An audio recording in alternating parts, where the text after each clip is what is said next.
자, 그럼 비주얼 쪽, 요런 썸네일 쪽은 끝났고요. 이 아이콘 끝났고 이제 텍스트 부분 하면 되겠네요.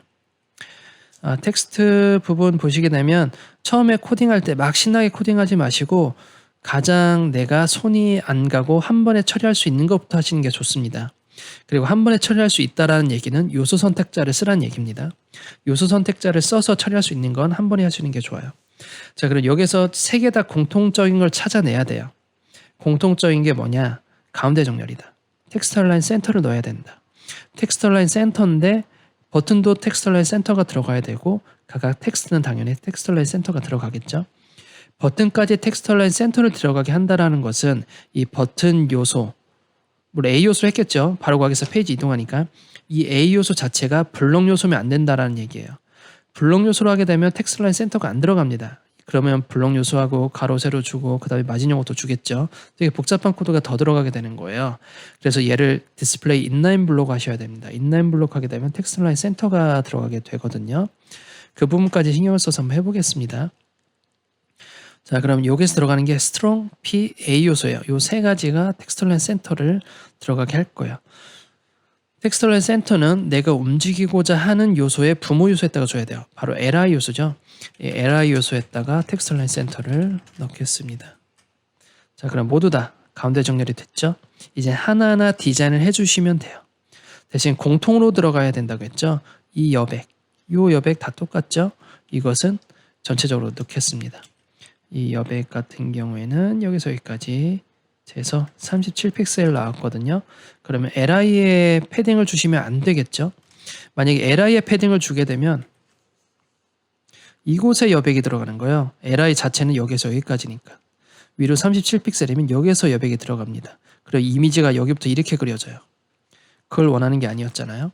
그래서 얘한테 위로 여백이라는 것은 현재 얘가 스트롱 요소입니다. 스트롱 요소에 위로 여백 줄 거에 될 거고요. 그리고 스트롱 요소와 이 P 요소거든요. 요 사이에도 여백이 있었어요. 그러면 스트롱 P 요소 여백까지 생각을 하면 스트롱에다가 위아래로 여백을 주게 될 겁니다. 그러면 사진과도 떨어지게 되고 P 요소와도 떨어지게 되겠죠. 근데 스트롱 요소는 인라인 요소예요. 인라인 요소는 패딩이나 마진이 위아래로 제공이 안 됩니다. 그러면 얘를 블록 요소로 바꿔줘야겠죠. 그 작업부터 하겠습니다. 자, 그러면 스트롱 요소는 딱 하나밖에 없죠. 제가 일부러 요소들을 피해서 코딩을 했어요. 요소가 다 같게 되어버리면 나중에 클래스를 더 넣어야 돼요. 그래서 저 같은 경우에는 웬만해서는 요소를 피해서 코딩을 합니다. 디스플레이 블럭 하시면 되고요.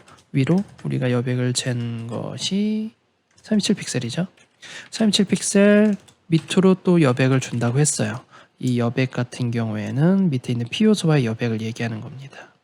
20픽셀 넣도록 하겠습니다. 상, 좌우, 하죠.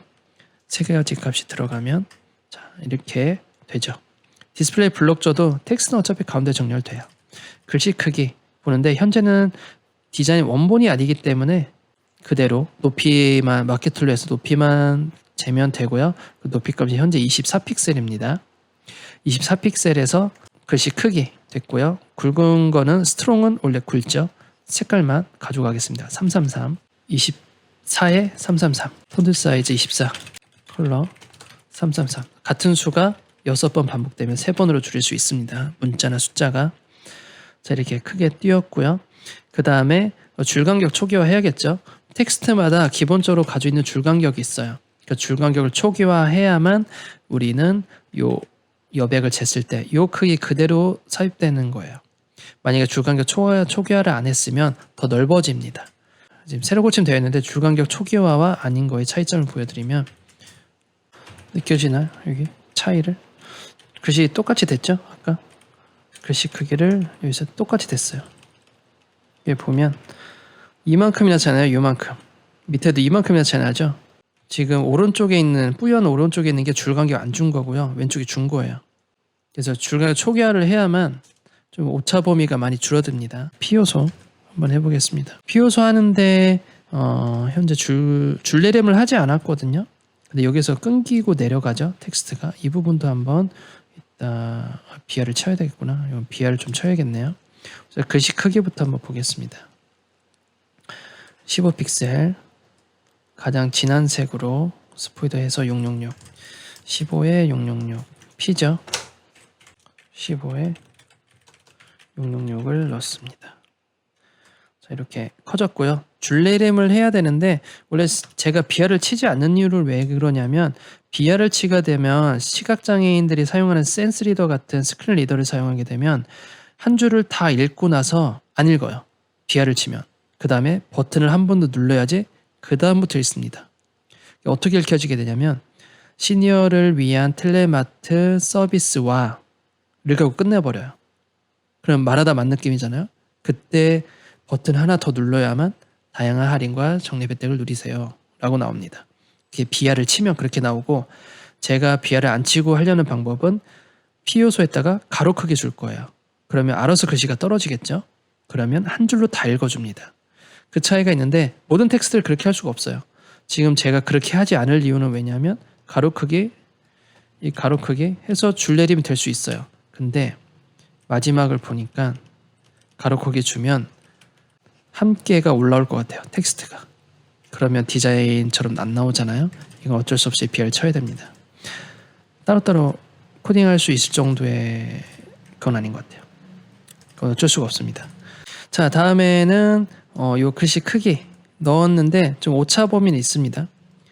오차 범위가 있기 때문에 좀 더 키우겠습니다. 이거는 어쩔 수가 없어요. 지금 PSD가 있는 게 아니라서 오차가 좀 있을 수 있습니다. 그 부분 생각해서 좀 더 글씨를 키우도록 하겠습니다. 한 포인트 더 키울게요. 유사성을 유사하게 하기 위해서 좀 더 키웠어요. 자, 다음에는 이제 줄 간격 줘야 되는데 줄 간격 재는 방법은 원래 포토샵의 크기가 포토샵의 레이어가 살아있으면 줄 간격 주겠지만 현재는 없기 때문에 윗변 텍스트의 윗변과 그 다음 윗변을 높이로 주는 게 줄 간격입니다. 현재 28픽셀이 줄 간격이 되고요. 28픽셀 넣어주고요. 줄 간격은 현재 기준으로 텍스트 중앙 기준으로 위아래로 벌어져요. 그것까지 한번 보겠습니다. 줄 간격은 위아래로 벌어지기 때문에 이게 실제 줄 간격이에요. 브라우저에서 표현되는 이 가운데를 기준으로 28픽셀이거든요. 이 가운데를 이 텍스트 중앙을 기준으로 위아래로 이렇게 벌어지게 됩니다. 현재 28픽셀 나왔어요. 그럼 위로 14픽셀, 밑으로 14픽셀이 벌어지게 됩니다. 그러면 우리가 줄 간격을 초기화하지 않으면 요만큼이 손해를 보는 거예요. 근데 현재는 줄 간격 초기화할 필요가 없죠. 줄 간격이 현재 있으니까. 근데 한 줄짜리 텍스트는 줄 간격을 초기화하는 이유가 요런 벌어짐 때문에 하는 거거든요. 또다시 좀 생각하면 우리가 아까 여백을 쟀을 때 이 스트롱과 P 요소를 쟀을 때 이만큼을 쟀거든요. 원래 재야 되는 것은 이만큼을 재야 되는 거죠. 요 선까지만. 그래서 이만큼의 오차가 또 생기게 되는 겁니다. 그래서 이따 여백을 다시 정정을 할 겁니다. 여기에서 이 선까지. 왜냐하면 이 줄 간격 28픽셀이고 28픽셀이라는 것은 텍스트 중앙으로 위아래로 벌어지기 때문에 줄 간격이.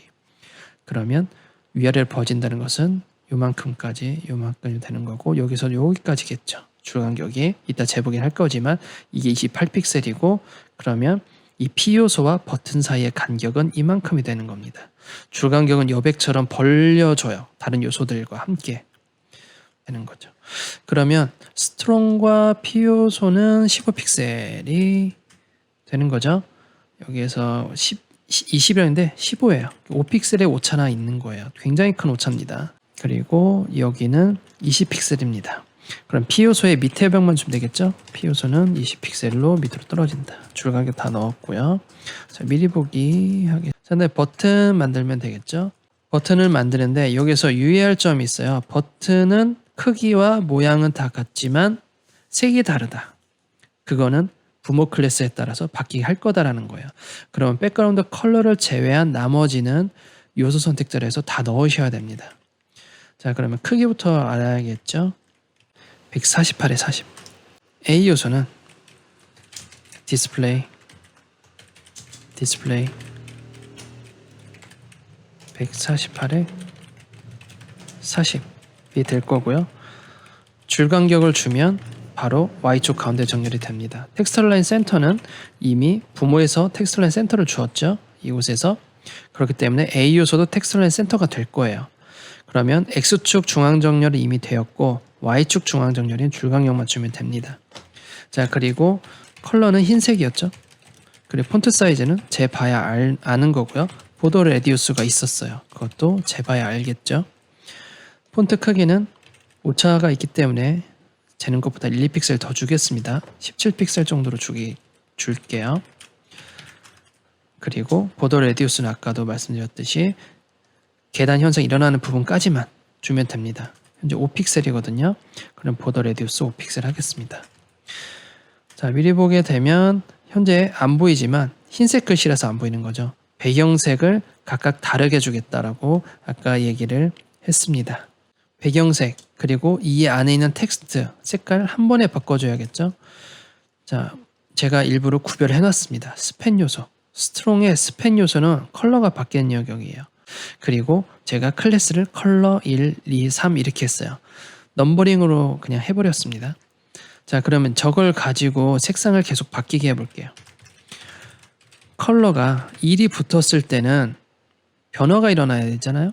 변화는 스팬, 스트롱의 스팬이 변화가 일어날 거예요. 스트롱의 스팬이 변화가 일어날 거게 될 거고요. 두 개 색은 같습니다. 그리고 A가 변화가 일어나게 될 거예요. 클래스 컬러에 따라서 자식이 바뀌는 거죠. 바뀌는 건 두 군데라고 했어요. 텍스트 바로 배경, 텍스트 배경. 이미지는 업로드이기 때문에 상관이 없습니다. 텍스트 배경이 같은 색깔이라고 생각하겠습니다. 보통 아이덴티티를 맞추기 위해서 같은 색깔 쓰거든요. 그럼 컬러 1은 색이 배경 색깔이니까 좀 따로 줘야겠네요. 얘는 컬러가 이 색이 들어가게 될 거고요. 얘는 배경색이 이 색이 들어가게 될 거예요. 각각 제어하는 것이죠. 미리 보기 하겠습니다. 그러면 같이 들어가게 되죠. 그러면 두 번째, 세 번째는 클래스명만 바꾸면 돼요. 컨트롤 쉬프트 D에서 복제해 주시고 넘버링 각각 달아줍니다. 색만 복사 붙이기 하시면 되겠죠. 좀 끝에 가면 좀 쉬워지죠. 여기서 중요한 점은 각각 잡지 말고 각각 클래스 잡지 말고 부모 클래스로 해결해라. 부모 클래스로 해결하게 되면 한 번에 바뀌게 된다. 앞으로 우리가 롯데관광뿐만 아니라 위메프뿐만 아니라 쿠팡 또는 모두투어 뭐 이런 투어들 많이 됐을 때 우리가 클래스만 추가해주면 돼요. 클래스의 값만 추가해주면 되고 명확하게 하기 위해서는 클래스명을 위메프, 클래스명을 롯데 이렇게 해주면 되지만 우리가 넘버링을 달게 되면 좀 표현하기 쉽고 그리고 이런 것들을 좀 더 안내해주기 위해서 주석 처리해주면 됩니다. 개발팀 넘길 때 이건 위메프 색상 이런 식으로 위메프 색상이라고 해주고 여기에서는 롯데 관광 색상 뭐 이런 식으로 주석 처리해서 넘겨주는 거죠. 국내 여행 이런 식으로 주석 처리해서 넘겨주고 우리 팀 개발 퍼블리싱 팀에서 공유하면 되고요. 그러면 어차피 CSS는 개발팀이 안 보거든요. 그래서 이곳에다가 주석 처리를 해서 다시 주는 거예요. 뭔가 추가될 때마다 주석 처리로 개발팀에 넘겨줄 때 컬러 1은 위메프, 컬러 2는 롯데 관광, 컬러 3은 국내 여행 이런 식으로 넘겨주는 거예요. 이렇게 주석 처리를 쭉 넘겨주면 개발팀에서 퍼블리싱 팀을 안 찾아요. 그러니까 우리가 일을 할 때 개발팀이랑 얘기를 최대한 안 하겠다. 내 개발자랑 대화할 일이 없다. 이런 식으로 작업을 하셔야 돼요. 우리한테 말 걸지 마라. 그냥 미리 다 메모를 해놓고 넘겨버리는 거죠. 그리고 계속 추가될 때마다 이거는 개발팀에 계속 업데이트만 시켜주면 됩니다. HTML이나 CSS 업데이트 시켜주면서 주석 봐라. 나한테 말 걸지 마라. 이런 식으로 해서 작업을 진행을 하셔야 됩니다. 좀 더 명확한 것은 클래스명 자체를 컬러 1이 아니라 위메프 요거를 롯데 해야 되지만 어떤 사람은 롯데 광역을 롯데 투어라고 클래스명을 지었나라고 예상을 할 수도 있겠지만 어떤 사람은 롯데라고 클래스를 줄 수도 있고 어떤 사람은 롯데 투어라고 클래스명을 지을 수도 있잖아요. 그럼 오차가 생기기 때문에 그러지 말고 그냥 이렇게 저 같은 경우는 이렇게 컬러명을 다 넘버링 시킨 다음에 뒤에다가 미리 말을 해놔요. 그러면 담당 개발자가 저를 안 찾겠죠. 주석 보면 끝나니까 굳이 저한테 이 색상 뭐예요? 이 색상 어떻게 넣어야 돼요? 이렇게 저를 괴롭힐 이유가 없죠. 그래서 이렇게 해주는 센스가 좀 필요합니다. 주석 같은 경우에는 내가 메모하기 위해서 넣는 것라기보다 팀별로 각각 커뮤니케이션 하는 용도이기도 하고 우리 팀원들과 같이 얘기하기 위한 용도예요. 여기부터 여기까지 무슨 영역이에요? 이런 것도 하나의 포함이기도 하죠. 그래서 이 주석 처리가 내가 메모하기 용도로 쓰시면 안 되고 팀 공유, 다른 팀과의 커뮤니케이션을 위한 주석 처리가 많으셔야 돼요. 어차피 이런 것들은 날라갑니다. 나중에 사이트 오픈하면. 자, 이렇게 해서 여행 쇼핑 부분, 리스트 부분 한번 해보았습니다. 자, 다음에는 일자리 정보 한번 넘어가 보도록 할게요.